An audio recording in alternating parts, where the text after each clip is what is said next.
truck bi a registration number no aye GG 541-14 na eso aye free GCB na onam aye Gomua Dominance Junction ho ewram ewo Winneba so highway no eso owurapo anan ananani ejina ho awo hunu asemi se desi koye no ato ye nkrase sabre driver ni ade akonu truck bi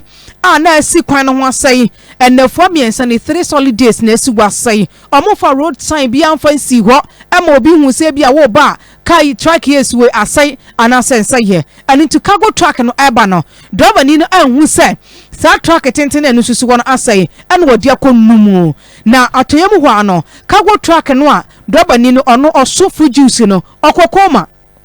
adehia wo na ebe ho ana gi twi adimirika ko kan ne ho ana wo mutimi ekoboa etwe no ade ne ko Iresabia saba ye kasa de omudi ne ko aye Winneba Trauma and Specialist Hospital ana omudi no ekogina ya penifo che se enkranhye wom echen se de enkwanhye no esiye na wogina mu ewo koma no bra aye Facebook ne so na bra ye TV ne so behwe enkomo aye kan accident yi saba na orapo anan ne dom bi agina ho na si wo mani mpento omutimi video ye ana ja wo mudi eche no truck no esi watententen a asai 3 days nie ampenifo fa sign bia nsuam ye hunu sa asai ntobi ba watimi anwo bi obefa no ta truck ni so si go na no penifo se aye kai ta truck ni kita registration number eno aye Nigeria for de ni bia ento kita Nigeria registration number na born number plate ni so na penifo se jene na no waso ni se tam ana ne truck na besa ye ana ono wagya ho ana obi ba watimi ede ababenim na orapo anan say edom ani adehye ya wo mo dominance onio market ho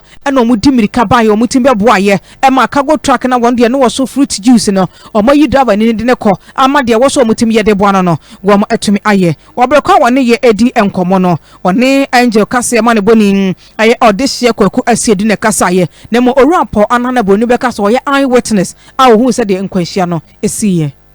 ebe wan say bibia jigunan ene nyina rushing ahomache no bet say around be form wo ne wo nyina wa say je na market ya ne nyina ye adwuma ye wa ebe wan say bibia jigunan ene nyina rushing ye ba say ye ba ya kai eda hono na ka kese ntia na ka kese na say dada ene sia say na ka we ni free keep ko sa oba no da ba be hwi we mama ni nyina ajubiga driver ni de we plapa anya sem angel we plapa amom de ne ko hospital wudi onwu ye na akoba say enye driver ni fault na amana we ya na ma problem ni nyina ba ye because before so diri ase no ko so ya via ba ase ba obedua na amana we no eda ha ontumi nya hwe na ma no ede ko hwe ka ni ma ama sa amane we nyina si ase no enye de hour ase say Ghana highway from Accra to Takoradi nti yesterday penifo ni say ombe hu yemo bona oma beboa ye na yetuma ba ye ahana kama because e kwan we nye kwan ketua penifo no mu nyina mo fa so bi ye nyina nso e fa so mo hu yemo bo no ma ye kwan ni ma na ye hu kwan so enti we ayapo anan oye eye witness nkwanhia na asi sabre ewo aye Gomua Dominance Junction ho TDC Winneba Kaswa highway no eso no eneja wato aye emunkra no na ho no yama ne boni aye wode hye kwakwase do menya ne ntie se nkwanhia te se ne taisi wasa ntwea no so pe ya na no de penya asem ketwa nti wo mo sere mpanifo mu se wo madama omunye bibi emfamfa ho